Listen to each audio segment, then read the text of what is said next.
So the Russians have reinforced. They still have significant Russian combat power inside Ukraine. Now, Ukraine's had great success in the defense. They did a tremendous job in defeating the Russian offensive. It's incredible what they were able to do. And then they went on the offensive at the beginning of September. And they had great success up in Kharkiv, and they've had better success even down in Kherson, as you just witnessed. But Kherson and Kharkiv, physically, geographically, are relatively small compared to the whole. So that the military task of militarily kicking the Russians physically out of Ukraine is a very difficult task.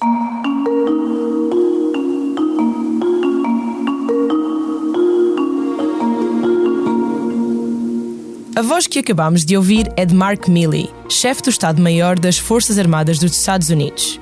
Nesta passagem de uma recente conferência de imprensa, Milley diz que, apesar de a Ucrânia estar a conduzir uma impressionante campanha de defesa, expulsar totalmente as tropas russas de território que estas já ocupam e que prefaz cerca de 20% do território ucraniano é uma tarefa que será extremamente difícil. O aviso de Milley faz eco noutros que têm sido deixados por líderes europeus e altas patentes da NATO e que servem para tentar controlar um pouco as expectativas dos comandantes ucranianos que continuam a pedir armamento com muita frequência e é uma situação por vezes complicada de gerir na opinião pública ocidental.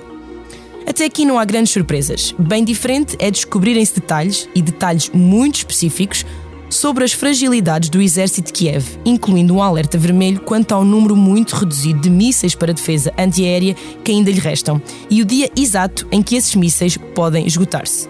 Mas foi precisamente isto que aconteceu. Eu sou a Ana França e este é o podcast Mundo a Seus Pés. Hoje vamos falar de uma fuga de informação do Pentágono que esteve mais de um mês escondida numa plataforma de troca de mensagens dedicada à discussão de videojogos e que revela detalhes, alguns ultra secretos, da política interna e externa de vários aliados dos Estados Unidos. Comigo tenho a Diana Soler, investigadora do Instituto Português de Relações Internacionais da Universidade Nova. Olá, Diana. Olá, Ana. Olá a todos. E Manuel Poes Torres, investigador da Universidade Católica na área de política internacional e especialista em guerra híbrida. Olá, Manuel. Olá, boa tarde. A sonoplastia está a cargo de Salomé Rita. Leia o Expresso em primeira mão, onde quer que esteja. Assine o Expresso Digital e tenha acesso a todos os conteúdos exclusivos e leitura antecipada do semanário às 23 horas de quinta-feira.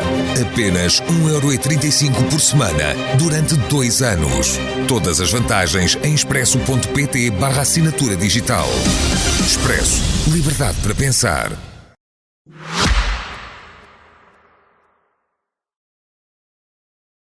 Além de elementos muito precisos sobre a estratégia de defesa da Ucrânia, esta fuga revela outro material sensível sobre o Egito, sobre a Coreia do Sul, sobre Israel, até conversas entre o secretário-geral da ONU, António Guterres, e o seu vice. Entretanto, já se conhece o principal suspeito, chama-se Jackson Teixeira, tem 21 anos e fez parte da Guarda Aérea norte-americana. Na internet era conhecido por OG, gestor de um grupo online onde se discutiam videojogos, teorias racistas e armas de fogo. Manuel, comece por si. O Guardian diz que há mais de 1 milhão de pessoas com acesso a documentos do Pentágono, com vários níveis de acesso, claro. Como é que é possível um rapaz de 21 anos, aparentemente piloto de baixa patente, ter acesso a este tipo de documentos? Bom, temos que fazer primeiro uma ressalva. Estes documentos, nós temos que ser muito prudentes quando os analisamos, porque uma vez fora de ambiente e de sistemas classificados, nós não sabemos se foram alterados, se foram modificados, porque existe um pretexto estratégico enorme que tem que ver com a alteração de material para sugerir diferentes táticas, estratégias, diferentes objetivos políticos. É natural que numa grande potência nuclear, a maior potência militar do mundo, que existam vários indivíduos com credenciação para ter acesso a material classificado. 1,5 milhões de pessoas parece-me muita gente, mas se formos a ver as diferentes naturezas dos trabalhos, não quer dizer que toda a gente com uma credenciação secreta, de facto, tenha acesso a esse material. Durante a Guerra Fria, era de conhecimento público que a maior parte dos infiltrados da União Soviética junto dos grandes serviços militares eram empregados de limpeza. Porque eram as pessoas que de facto limpavam e arrumavam os secretários dos oficiais, que tinham acesso a todo o material. E é interessante como são os empregados de limpeza que normalmente sofrem, são os primeiros a sofrer imediatas repercussões neste tipo de questões. No início, quando começámos a falar sobre portanto, a fuga de informação, especulou-se sobre quem é que libertou a informação. Será que existiam espiões infiltrados junto dos serviços americanos? Não haviam? Falámos sobre várias teorias. Estávamos todos longe de pensar que foi um luso-descendente que tentou, de certa maneira, convencer os seus parceiros de videojogos que tinha acesso a informação privilegiada. Nós sabemos que neste momento foram libertados 50 documentos, mas na verdade existem 300. E 300 documentos são muitos documentos. E nós não sabemos quem é que teve acesso aos documentos, e nós não sabemos que efeito é que o acesso indevido a esse tipo de documentos pode ter gerado nesta guerra. No que diz respeito às informações propriamente ditas, portanto, dentro destes documentos, nós estamos a falar de documentação que, verdadeira ou não, compromete não apenas o esforço de guerra ucraniano, mas compromete a coordenação de esforços dos aliados para apoiar o esforço de guerra ucraniano. Mas vai mais longe.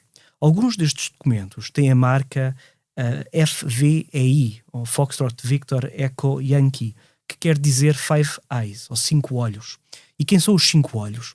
Os 5 olhos é uma agência de inteligência de informações estratégicas entre os 5 países anglo-saxónicos e que, portanto, gerem informação, partilham informações estratégicas entre si e coordenam os seus propósitos e objetivos políticos de acordo com essas informações.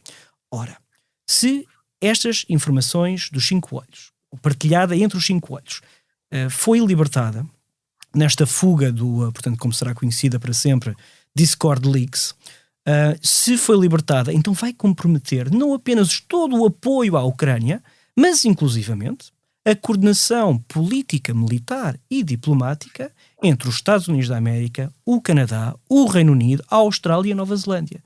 Isto é terrível. Seja a informação real ou não, porque neste momento nenhum de nós está numa posição para poder fazer qualquer tipo de afirmações. Diana, é isto, seja real ou não, não é? Mas os países ditos inimigos do Ocidente podem usar esta informação para tomar decisões e também para saber como é que funciona a recolha de informação nos Estados Unidos, também fontes que podem estar sujeitas a serem reveladas. Na tua opinião, porque é que isto é assim tão grave e perigoso, além de provavelmente um pouco embaraçoso também? Muito embaraçoso, diria eu. Muito obrigada pelo convite. Porque é que isto tudo é muito complicado? Eu diria muito uma forma mais generalizada por 3 ou 4 razões. A primeira, o Manuel de alguma maneira já referiu, quando falou de que há um conjunto de documentos. Eu ainda não vi nenhum documento com essa sigla, mas sabemos que existem, dos Five Eyes. Os Five Eyes é uma como o Manuel explica, uma coligação de países anglo-saxónicos de troca de informação. E porquê é que isto é complicado? Porque a troca de informação implica, acima de tudo, um grande grau de segurança, de confiança e de sentido de confidencialidade entre os países que a partilham. E, portanto, isto pode de alguma maneira comprometer, até certo ponto, a partilha de informação entre os Estados Unidos e principalmente de outras fontes para os Estados Unidos, que passam a olhar para os Estados Unidos como um receptor de informação não credível. E para mim essa é a maior consequência de toda esta situação. Quer dizer, os Estados Unidos são a maior potência do sistema internacional, pelo menos por enquanto, e ficam ferida numa das suas principais funções, aliás, numa das funções essenciais para fazer boa política externa, para tomar boas decisões políticas, que está relacionado com a capacidade de recolher e de manter informação secreta. Portanto, este para mim é o problema essencial. Relativamente à guerra da Ucrânia, que é o segundo problema que eu gostava de apontar também muito rapidamente, para mim a questão mais grave é que dos documentos que se conhecem, que não são evidentemente todos, percebe-se que há maior fragilidade dentro das forças militares ucranianas, nomeadamente porque o material que o Ocidente forneceu à Ucrânia é insuficiente para uma contraofensiva, portanto calculou-se que eram precisos 12 batalhões e, segundo os documentos, apenas 6 desses batalhões estão completos, não há equipamento suficiente para que haja mais 6 batalhões e, portanto, das duas uma, ou o documento é verdadeiro e a Ucrânia de facto está numa situação de grande fragilidade por responsabilidade ocidental, ou de facto o documento não é verdadeiro, é um documento forjado, mas ainda assim prejudica a Ucrânia, em primeiro lugar na sua relação com os Estados Unidos e em segundo lugar na forma como o Ocidente avaliará a partir de agora a possibilidade de enviar mais material ou menos material, ou avaliará a possibilidade da Ucrânia efetivamente conseguir levar a cabo uma contraofensiva que pelo menos lhe permita recuperar uma parte do seu território. Finalmente e muito rapidamente, há o problema de confiança genérico, não é? Esta ideia de que os Estados Unidos espiam os seus aliados, que não é uma ideia nova, que não é uma ideia falsa, fragiliza de alguma maneira os Estados Unidos, ainda que nós saibamos que os Estados Unidos não são os únicos, quer dizer, para se partilhar informação é preciso ter-se informação sobre o país com o qual se partilha informação. E portanto isto nesse aspecto acaba por não ser tão chocante como se devia esperar, e houve outras instâncias em que isso aconteceu no passado, que cria ondas de choque na altura, mas não danifica profundamente as relações entre os Estados, pelo menos do ponto de vista público, daquilo que nós conseguimos perceber. Essa questão que falavas da Ucrânia de alguma forma poder perder o apoio ocidental ou ele poder desvanecer-se aos poucos por causa desta informação, isso para mim acho que merece uma análise, ou seja, o Pentágono não negou nenhuma das informações aqui contidas, sabemos que algumas foram alteradas. Problemas, não é? Muito provavelmente já teriam negado tudo, não é? Claro que o Egito e a Coreia do Sul e Israel vieram dizer isto é mentira, porque obviamente os prejudica, não é muito abonatório a favor deles. As coisas que saíram cá para fora são graves. O Egito estava a planear vender 40.000 munições de artilharia à Rússia. Diz-se que a Mossad também poderia estar envolvida nestes protestos e a Coreia do Sul com muitas dúvidas sobre estar ao lado do Ocidente na guerra da Ucrânia. Portanto, são 3 coisas que não ficam muito bem, não é saber-se, por isso eles negaram, mas os Estados Unidos não negaram que esta informação seja real. A questão das antiaéreas ucranianas, que estão claramente com um estoque muito reduzido, isto pode levar a Rússia a, sem mais nada, sem investir muito mais, simplesmente ter superioridade aérea, porque sabe que aquele sucesso incrível que nós vemos de a Rússia lançou 78 ataques e 72 foram a Ucrânia conseguiu interceptar, isso pode deixar de acontecer, não é? Portanto, esta informação é utilizável em tempo real. Essa é uma das questões. Quer dizer, eu não acredito sinceramente que a Rússia não soubesse. Pois, claro. A verdade é essa, nós é que não sabíamos. Mas essas questões são fundamentais, porque, por exemplo, essa questão, nós já sentíamos, quer dizer, que quem observa a guerra todos os dias, que é o meu caso, já tinha percebido que esse incrível sucesso que tu estavas a falar, que aconteceu diversas vezes, de há uns meses para cá já não era na casa dos 100% ou dos... Claro, sim, muito perto, sim, como era há uns meses. Que, de alguma maneira nós já intuíamos que as defesas antiaéreas ucranianas estavam a escassear. A questão aqui, fundamental do meu ponto de vista, e custa-me imenso estar a falar disto nestes termos, o receio que eu tenho é que os países ocidentais comecem a olhar para a Ucrânia como uma guerra perdida. Porque não há munições, porque não há antiaéreas, porque os batalhões não estão formados, portanto não há capacidade para a contraofensiva. Quer dizer, esse é o meu receio principal, é que os Estados ocidentais comecem a olhar para toda esta situação, especialmente as opiniões públicas, porque também duvido que os Estados ocidentais não tivessem algum conhecimento, pelo menos, enfim, parcial. E a diferença é que chegou a toda a gente agora, não é? Exatamente. Agora, as opiniões públicas, quer dizer, poderão reagir a este facto, pressionar governos, os próprios governos terão que explicar às opiniões públicas porque é que a situação é assim, porque é que não foi comunicado e o que é que se pode fazer em relação a isso.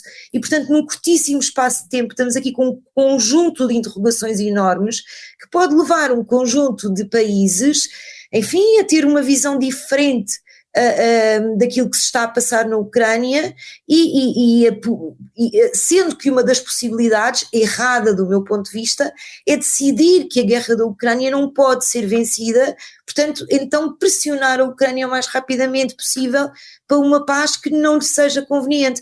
Ora, como eu já disse uma série de vezes, acho que esse tipo de pressão é muito pouco contraproducente e perigosa não só para a Ucrânia em particular, que não merece como Estado soberano e não devia como Estado soberano perder uma parte do seu território, mas também é muito perigosa para o Ocidente, porque abre um precedente enorme relativamente ao revisionismo de Estados como a Rússia, como a China, etc. Claro. E, portanto, podemos ter aberto aqui uma caixa de Pandora que não sabemos como é que se vai fechar. Manuel, os outros países mencionados, a Ucrânia de facto é um caso complicado, há outros países mencionados que já falámos aqui, Israel, Coreia do Sul, Egito. Estes países são importantes para os Estados Unidos, são grandes aliados dos Estados Unidos, são estratégicos, estão em diferentes pontos do mundo, os Estados Unidos têm fontes aqui. A torneira de informação tenderá a fechar-se um bocadinho agora, dos aliados para os Estados Unidos? Revisão de listas de pessoas que recebem informação? Ou isto vai passar porque simplesmente todos recolhem informação sobre todos e é uma questão de segurança nacional para todos e simplesmente não se sabe, mas também a Coreia do Sul terá informação sobre os Estados Unidos, também Israel terá informação sobre os Estados Unidos, isto pode afetar as fontes dos Estados Unidos, pode ficar mais complicado agora nestes primeiros tempos recolher informação vital? Sim. Bom, essa é uma questão interessante, porque no grande escopo daquilo que é o mundo da inteligência, todos os parceiros aliados, ou todos os parceiros da Aliança Atlântica, que contactam diretamente com a Aliança e com os seus membros, têm acesso a uma parte da informação, dado a essas sinergias militares e políticas que se criam. No entanto, nós sabemos que os Estados Unidos não precisam que os parceiros aliados participem com informações, porque têm a maior rede de inteligência, de informações estratégicas do mundo. Rivaliza e ganhou a guerra da inteligência, a meu ver, à União Soviética. E portanto, não precisa que isso aconteça. Agora, no que diz respeito à condução de uma campanha de guerra, no que diz respeito à defesa e dissuasão de ameaças à integridade territorial da Aliança Atlântica, é fundamental que os Estados consigam partilhar entre si informações.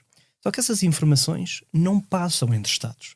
Não existe um grande sistema em que as nações partilhem informações abertamente entre si. Isso não acontece. O que acontece é que as informações são compartimentalizadas e, portanto, são tratadas de acordo com as matérias, com os portfólios de trabalho e são partilhadas de vez em quando. Os Estados Unidos certamente que sofrerão algum tipo de consequências face àquilo que aconteceu, mas por isso mesmo é que o presidente Biden tenta politicamente minimizar este episódio.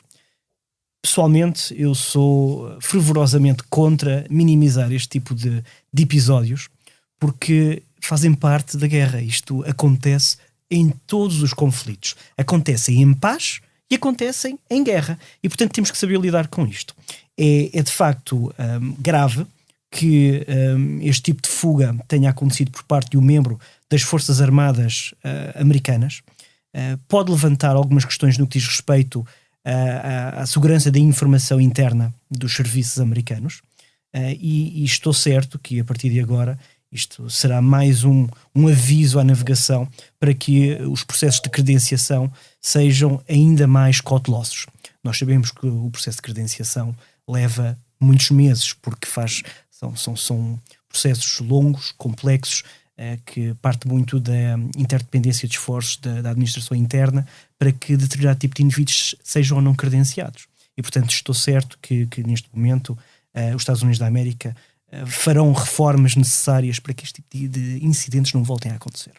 Do ponto de vista da política internacional, é absolutamente natural, é francamente natural que os aliados, junto do Conselho do NAC, portanto, junto da NATO, conversem e questionem os Estados Unidos porque é que isto aconteceu noutras fontes, aconteceu noutros serviços e o que é que pode ser feito para conter os estragos. Porque neste momento estamos em contenção de estragos, estamos todos aliados.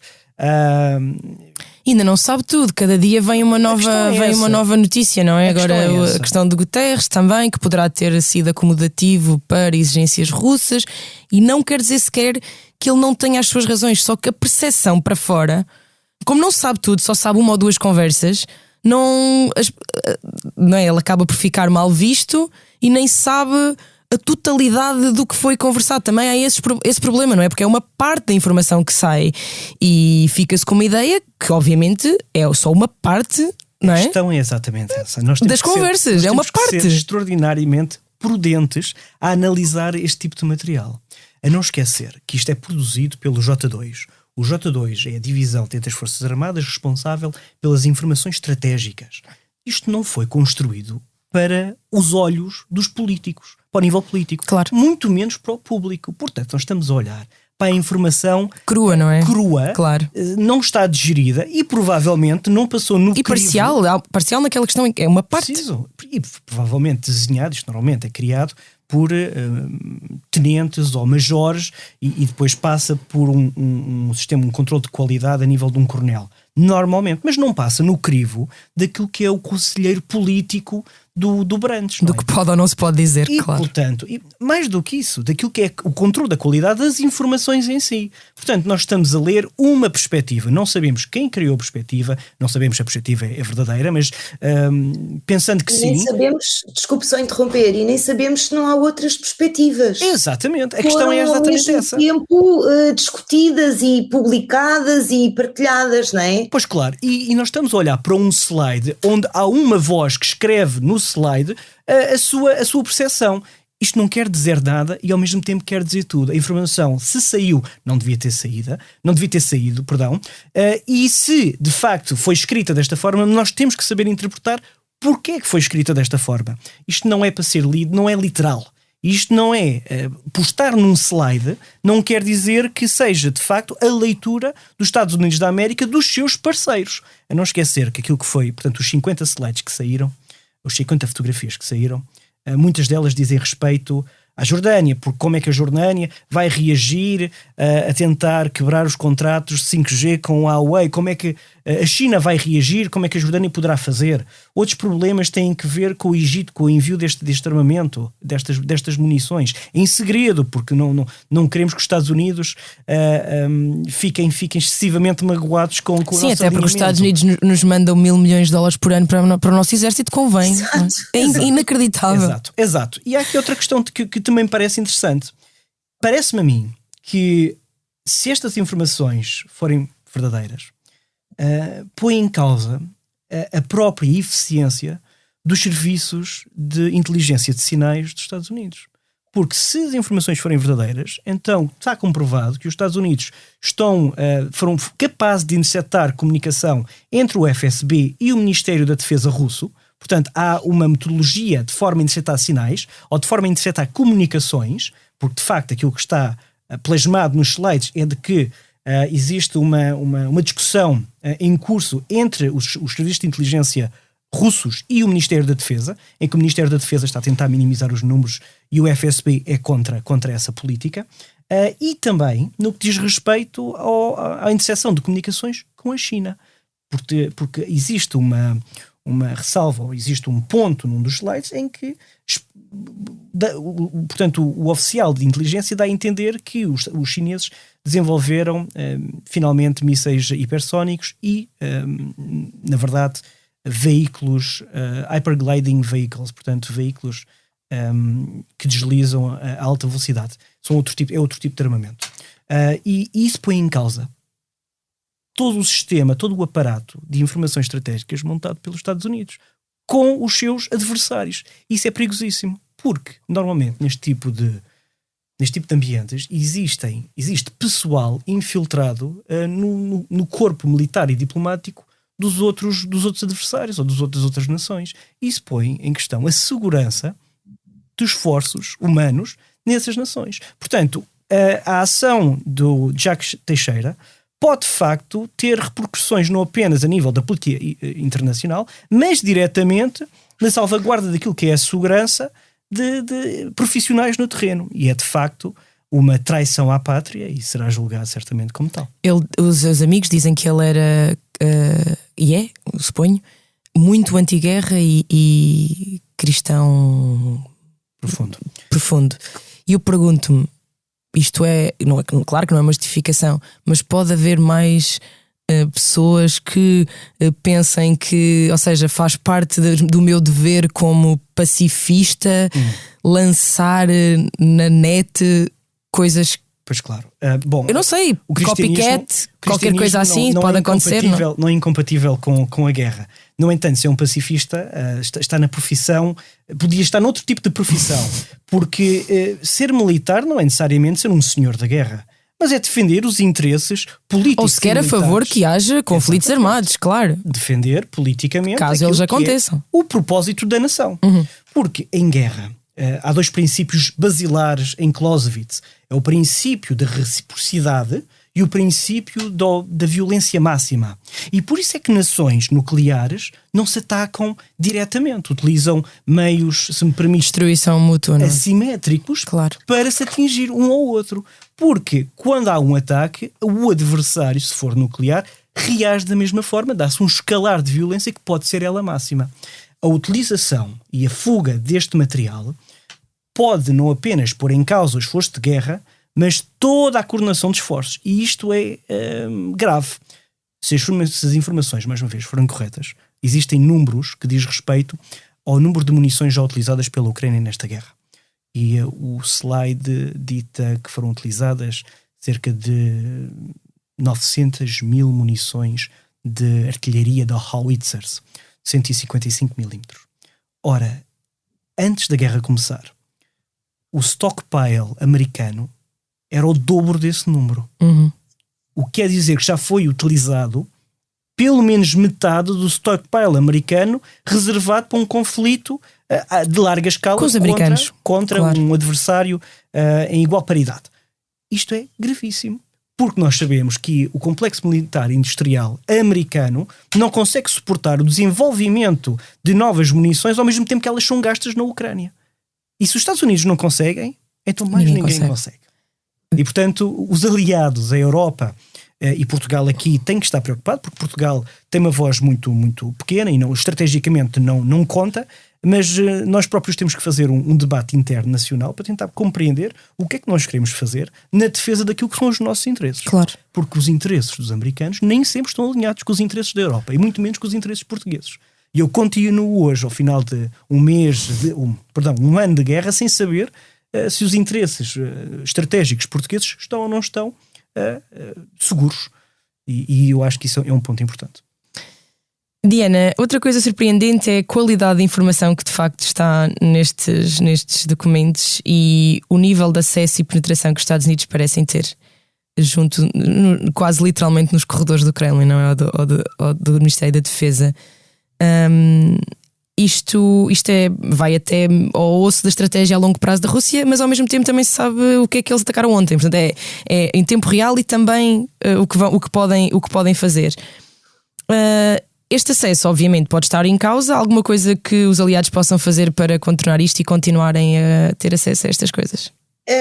Antes de mais, quer dizer, isso é digamos assim, o core business dos serviços secretos e, portanto, isso só mostra que os serviços secretos norte-americanos têm sido competentes.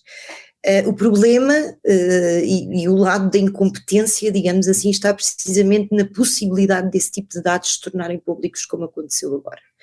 E aí eu estou absolutamente de acordo com o Manuel, quer dizer, nós ainda não temos bem a noção das repercussões que isto pode vir a ter a prazo. Agora, além de pôr em questão a salvaguarda da segurança dos operacionais que estão no terreno, que recolhem as informações, são pessoas humanas no fim do dia, não é? Nada disto aparentemente foi hackado através de computadores, não é? Portanto, estamos a falar de pessoas humanas. Vamos ver, há outra dimensão de que começámos a falar ao princípio, mas também não desenvolvemos, que eu acho que também é muito importante e que de alguma maneira tu já tocaste, que tem a ver com a forma como, uma vez que esta informação é tornada pública, os inimigos dos Estados Unidos a vão usar. Ou seja, por um lado, parece-me que a tendência será de criar uma condenação norte-americana, do género de uma coisa, nestas linhas, nós somos um Estado soberano e os Estados Unidos estão dentro dos nossos serviços, a escutar-nos, a ouvir-nos nos nossos corredores, etc., na tentativa, e vamos perceber uma coisa de uma vez por todas, que é, cada vez mais os Estados Unidos falam para um grupo de nações e a China e a Rússia falam para outro grupo de nações. E, portanto, o que a China e a Rússia tentarão fazer de alguma maneira é falar para o seu grupo de nações, para o grupo de nações que querem que apoiem, por um lado, a guerra da Ucrânia, por outro lado,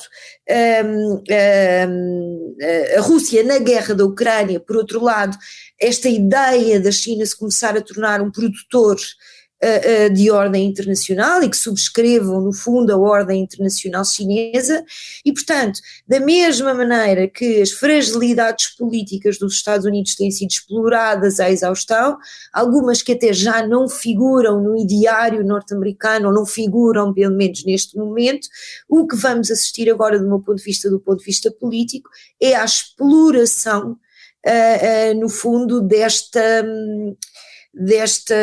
fuga de informação, ou seja, os Estados Unidos, até os seus próprios aliados espiam, os Estados Unidos estão nos nossos corredores, os Estados Unidos estão a ouvir-vos a todos, os Five Eyes, que ainda por cima têm uma presença muito forte no Indo-Pacífico, são um problema para nós, enfim. Isso vai tudo ser muito explorado do ponto de vista político e isso é outra consequência que eu antevejo, é que de facto se comece um grande debate e até uma espécie de uma separação de um conjunto de países que estavam, digamos assim, na corda bamba e que podem agora encontrar razões para, digamos assim, juntar ao lado chinês ou ao lado russo, relativamente, por esta razão de receio, no fundo, de serem espiados. Agora, a verdade, e isto é que é preciso dizer, é que, e nós temos sentido isso de uma forma muito significativa até em Portugal, por parte da Rússia, isto não são apenas os serviços norte-americanos. Os serviços russos também estão em todos os países, estão nos Estados Unidos, com certeza os serviços chineses também. Há uma longa tradição de espionagem que vem da Guerra Fria, que não se desmantelou, não na sua totalidade, a seguir à Guerra Fria, e portanto, quer dizer, se por um lado vamos assistir a este discurso, penso eu, do lado da China e da Rússia, por outro lado era muito importante que os Estados Unidos desenvolvessem o seu próprio discurso, e esse discurso poderia ir em duas direções, ou negando a veracidade dos documentos, que me parece um bocadinho tarde, porque mesmo que os Estados Unidos venham a negar a veracidade dos documentos, já ninguém vai levar essa negação da veracidade dos documentos a sério, ou então fazer uma pedagogia daquilo que são verdadeiramente os serviços secretos, para que as pessoas compreendam que não é aquilo que se tem dito muito, que é os americanos espiam toda a gente. Não, as grandes potências espiam e têm presença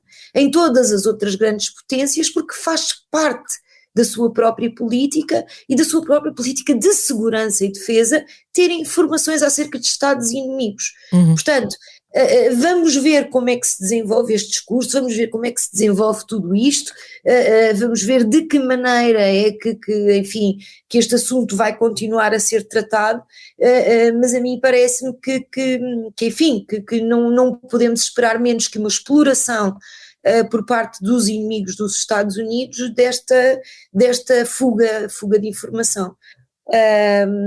E isto mostra também ao mesmo tempo que o Manuel falava de uma coisa que é muito interessante e muito importante, que é uma coisa são fugas de informação em tempo de paz, outra coisa são fugas de informação em tempo de guerra, ou seja, fugas de informação em tempo de guerra têm um impacto completamente diferente na continuação da guerra, enfim, e na forma como se percepciona o papel de cada ator nesta guerra. Isto veio complicar muito a maneira como quer a guerra, quer a evolução do sistema internacional, que do meu ponto de vista está em transição de poder, se vai desenvolver daqui para a frente.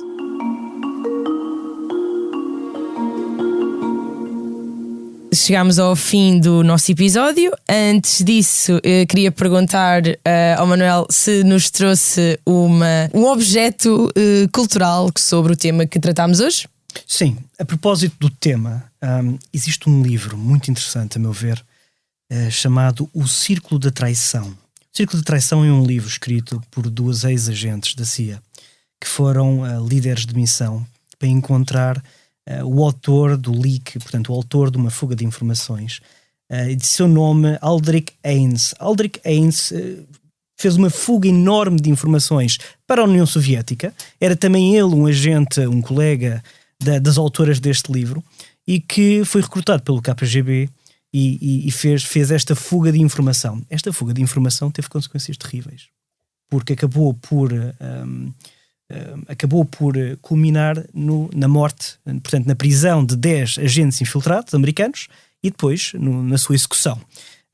E portanto é um caso muito chocante que aconteceu nos Estados Unidos durante a Guerra Fria, e eu acho que é um livro apropriado ao tema, porque de facto explora as consequências graves de um ato que aparentemente não deixa peso na consciência a alguns indivíduos. Portanto, O Círculo da Traição, de Sandra Grimes. Diana, o que é que nos trouxeste? Eu não sou especialista em questões de informações, portanto eu não tenho nada para trazer, até porque só conheço livros de ficção nessa área, mas e acho que a veracidade desses livros é muito pouco credível, mas eu aconselharia, para nós percebermos também como é que funciona a sociedade americana, eu aconselharia os livros centrais do Philip Roth. Não é uma literatura propriamente nova e original, mas acho que nos faz compreender onde é que estão as raízes deste tipo de pessoas que os Estados Unidos muitas vezes produz. Não só os Estados Unidos no fundo produzem o seu tipo de pessoas que podem provocar estes incidentes, e os outros países produzem outras, mas há 2 ou 3 livros já acerca dos Estados Unidos e da psique americana que eu acho que valia imensa pena ler, todos do Philip Roth. Gosto muito da Pastoral Americana, gosto muito do Casei com uma Comunista, sobre o macartismo, e gosto muito de um livro que aparentemente não tem nada de político, mas explica muito bem a sociedade americana que estamos a viver hoje, que se chama A Mancha Humana, The Human Stain, que é um livro que já foi escrito há 20 e tal anos, mas que acaba por retratar de uma forma muito contundente, quase visionária, aquilo que estamos a viver hoje nos Estados Unidos. Já tenho mais 2 ou 3 livros para pôr na minha lista de desejos. Este foi mais um episódio do Mundo a Seus Pés. Para a semana teremos novos temas e novos convidados. Agradeço à Diana, ao Manuel e à Salomé pelos cuidados técnicos. Aproveito para ouvir os outros podcasts do Expresso e deixe-nos desejar comentários, críticas e ideias para melhorarmos os nossos podcasts. Obrigada por nos ouvir e até para a semana.